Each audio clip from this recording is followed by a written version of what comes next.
Assalamu alaikum wa rahmatullahi wa barakatuh. Bismillahir Rahmanir Rahim. Thank you so much for your time, for joining me today. As we explore today how to say, a very heartfelt and a touching topic that affects many of us, that is part of the life of every one of us. The subject at hand is counseling a man who faces challenges in his in managing his responsibilities towards his wife, towards his mom, towards his siblings. We all cherish our family very dearly. The family means our wife is there, our parents are there, our siblings are there, our children are there. As we move through our life, we inevitably encounter such moments of the the very serious challenges. Simple when we analyze, but it is as if the ants ended in the inn. Ants are so small, but the issue is so troublesome. As husband or as son or as siblings, we often find ourselves torn between our roles. It can be an impossible task to satisfy everyone 100%. So the question I'm analyzing here it is, how can we navigate these very intricate, very complex family dynamics and distribute happiness among all? We know we can't make everyone happy in its complete form. So how we can successfully distribute the happiness among all and how can deal with situation? This is the basic question that I am trying to analyze. 2 days before a man came, his face was so dimmed and so troubled with the complexities and intricacies of the family. So he's saying that I am a complete failure in performing my role as husband, as son, as a brother. So to put this into the perspective, allow me to share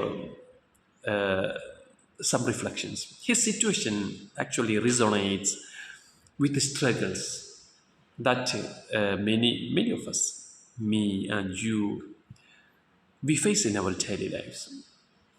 Actually, there are three fundamental challenges he is facing. The number one is the main challenge in this case,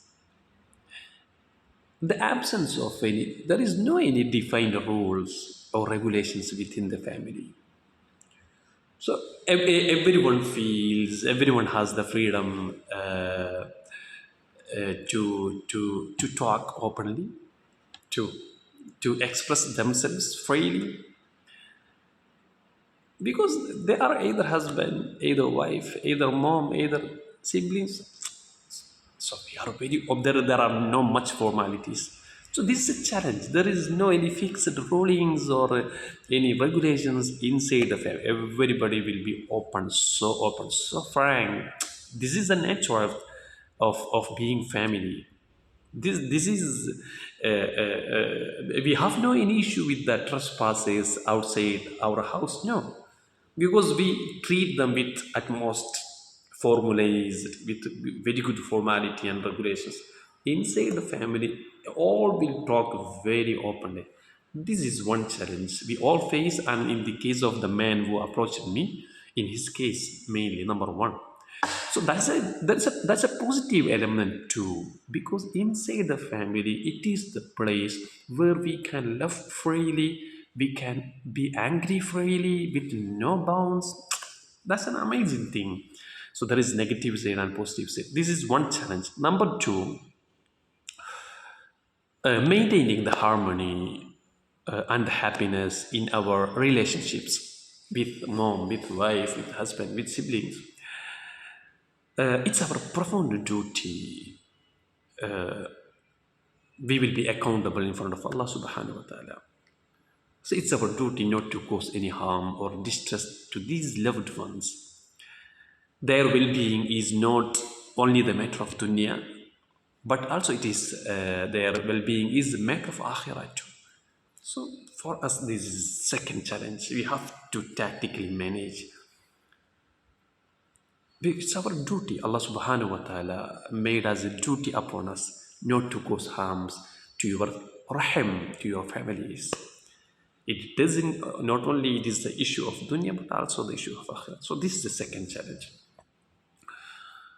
The third challenge is the happiness of the family members is really paramount, very important for us, because their how to say their well-being directly influence our emotions, even our physical health. So once the relations inside the house get worse, and we physically, mentally, we are getting worse. So we have we must be very cautious, very responsible to make the keep the momentum of the family. Otherwise, we will be very immediately affected. These are the basic challenges that made us so worried so times. So let's try to bring out the solutions, as every problem carries within these problems the seeds of its solutions too. The firstly, we must understand our life is a test. Allah subhanahu wa ta'ala says in Surah Mulk, الذي خلق الموت والحياة ليبلوكم أيكم أحسن عملا. Allah subhanahu wa ta'ala is the one who created the life and the death as a test, to test you, which of you is the best. So in the test, there will be, when we sit for an exam, there will be questions which is very easy to answer. There will be very tough questions. So just take this issue in the spirit of a student who attend for a test. There will be simple questions, very tough questions. So for you, this specific issue with your wife, with your husband, with your parent, with your siblings, take it in the spirit of a student who are attending the test.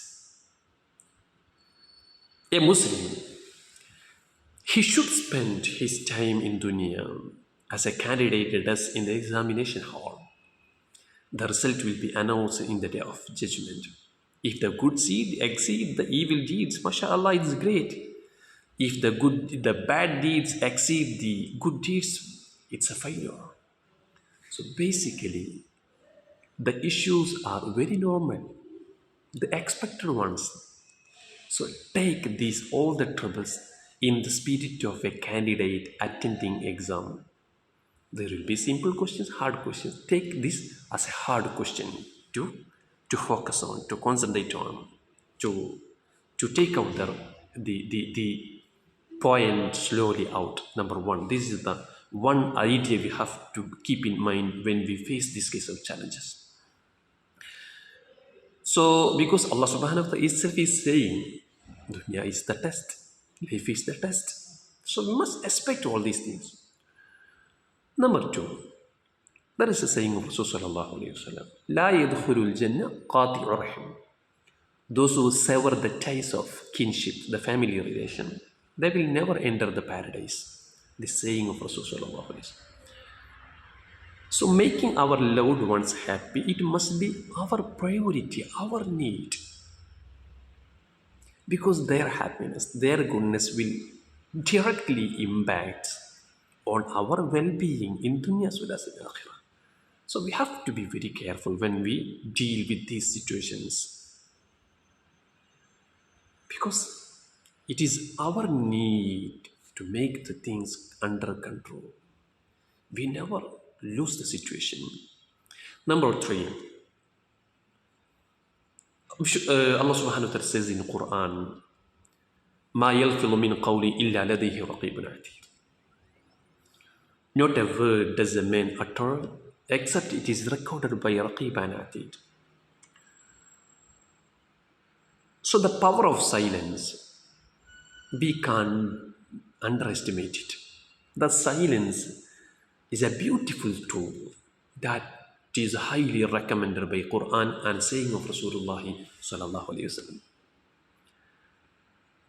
Rasul sallallahu alaihi wasallam is saying, "Man kana yu'minu billahi wal yawmil akhir, فليقل خيرا أو ليصمت."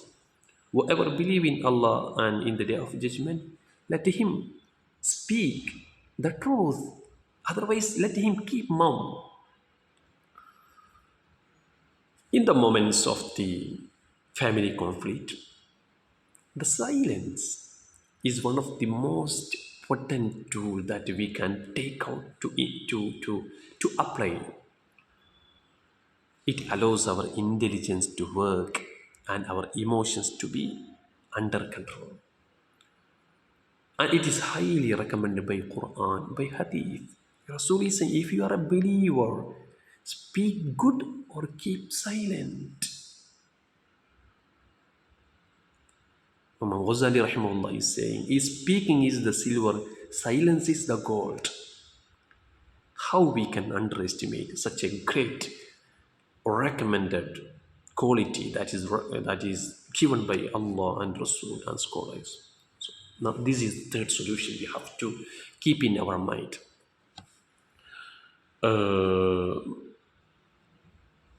And fourthly, remember that our actions are shaping the values and the characters of our own beloved children. They are observing us, they are learning us. To be a good model, role model for our children, that's a very important one. They must be, they must say very proudly, I want to be my dad, like my dad. You don't lose such a situation for them. You are the textbook of your children. So we have to keep the model of iman, taqwa, sabr, husn al-akhlaq, the silence in front of them. It's a very important thing we have to keep in mind when we deal with these situations. There's a very important ربنا هب لنا من أزواجنا وذرياتنا قرة أعين وجعلنا للمتقين إماما. Ya Allah, grant us from among our wives and our children the comfort of our eyes, the coolness of our eyes. وَجَعَلْنَا لِلْمُتَّقِينَ إِمَامًا. Ya Allah, make them the pious ones and make us their leaders. The leader must be most pious one. The leader must be the very role model. So Allah subhanahu wa ta'ala is making us do dua to be the models of the pious family members. So we are the responsible person to be the role model of the family, for the family. And lastly, my dear brothers and sisters, it is essential to keep in mind that the problems of dunya, it is nothing when compared to the problems of qabr, the problems that we encounter in hereafter. And the hisab and the sirat, these problems are nothing. So we don't lose ourselves in the very most critical situations because of these small things. Subhana Rabbi. Allah subhanahu Rasul sallallahu alaihi wasallam say, "Ad-dunya mazra'atul akhirah." Dunya is the cultivating ground for akhirah. Dunya is the cultivating ground for akhirah. Whatever types of crop that, how to say, the crops that we are sowing, we are cultivating here, we can get it back. If it is good, we will get the good. If it is bad, we will get the bad. So, this is the fourth understanding we have to keep in mind. The problems in dunya is nothing when compared to that of akhirah. So the family issues will be challenging, but the idea we have to keep in mind must make us more confident to deal with, because we are in dunya. The challenges to come is manifold, serious and troublesome. So never ever we lose in the examination hall before the result comes, and the challenges, the more serious challenges are yet to come, inshallah. May Allah subhanahu wa ta'ala bless us. May Allah subhanahu wa ta'ala grant us understanding to deal with the situations inside the family. So these are the tips that I share with my friend who approached me with his issues inside the family. May Allah subhanahu wa ta'ala bless every one of us. Thank you so much. Jazakumullah kulla khair. Assalamu alaikum wa rahmatullahi wa barakatuh.